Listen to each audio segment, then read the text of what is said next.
cycle care, natay usa ka customer karon, EDB 160. So nindot pa kayo no, bago pa kayo ang EDB 160 nya. Ang problema ni na sir, kani iyang horn, dili niya diri niya gipatrabaho. Then kini iyang horn, dili mo tingog. Tapos ang mga wirings atong nakita mo ni siya.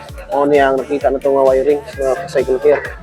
So wala mo tingog ang iyang horn niya.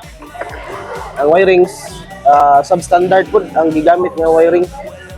Speaker wire po atong nakita nga wiring. Kita niyo sa cycle care, speaker wire. So diri sa cycle care di gina pwede sa amo ano nga speaker wire atong gamiton. Iyahang busina ato na siyang pagganahon, patingugon, din na siya MDL nga ipataod pod. Din kini ilahang pagka-wiring mga cycle care, mo ni ang trabaho nila no.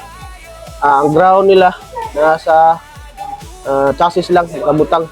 So dili sila nagkuha og mga kurente so dinhi. So ato ning usbon karon mga cycle care.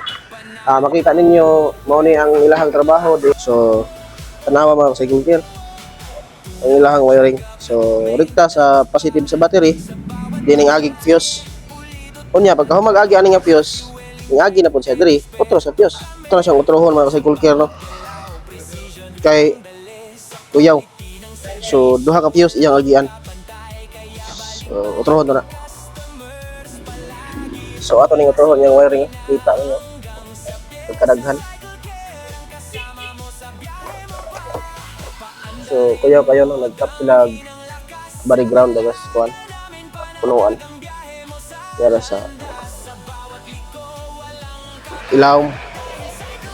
So atong tangtangon ang body ground. Naora nila. Ilang body ground nga gitap. So ito siyang usbon. So mga ka-cycle care mo na itong proseso no karon sa atong wiring. So mo na ni siya ang atong trabaho. So gikan ni siya ani nga switch. So ang switch ani sa una daghan kayo, so ato sing giibanan. So ang switch sa una mao ni lagi gamit. Tagduha lain-lain siya. So ato sing giibanan. Kiniran duha mo itong gigamit. So muna siya sa MDL, muna siya ang sa horn.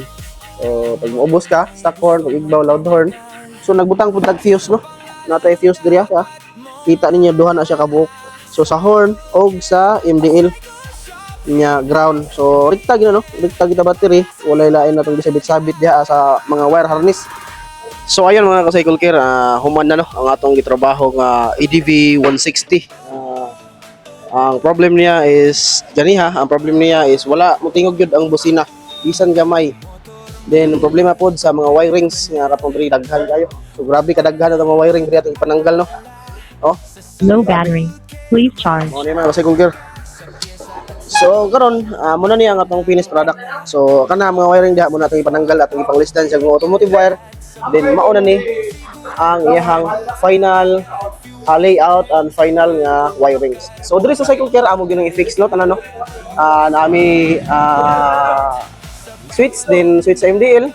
Then diri nami really horn akning tawag nila na fuse. So natay fuse diri no. Ato gina silang butangan og fuse kay in case nga magka-deliktuan na tong wirings, so ang fuse ra mo'y muuna og kaputol. So mga ka-cycle care ato nang siyang itistingan no. So ato siyang itistingan og on. Then natin siya stock horn. Then loud low battery. Please charge.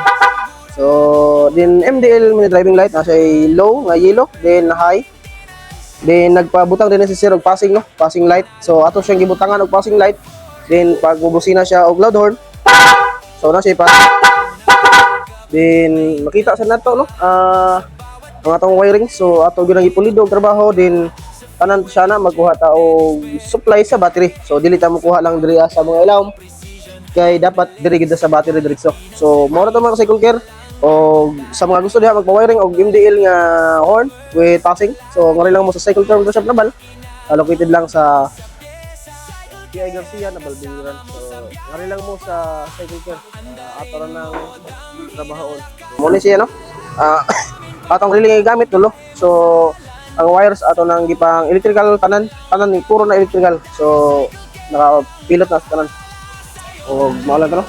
Ang atong update o daghang salamat. Ride safe yung tanan. Bye bye.